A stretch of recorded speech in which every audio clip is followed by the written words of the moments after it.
rabbit feels rage, the tiger pity, the dragon pain. All creatures, the low and the high, are one with nature. No life is insignificant. If we have the wisdom to learn, all may teach us their virtues. This is Shun, master of the white crane system.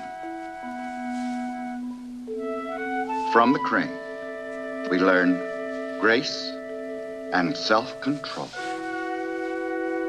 The snake teaches us suppleness and rhythmic endurance. The praying mantis teaches us speed and patience.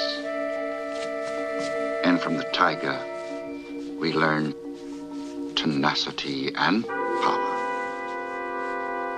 And from the dragon, we learn to ride the wind.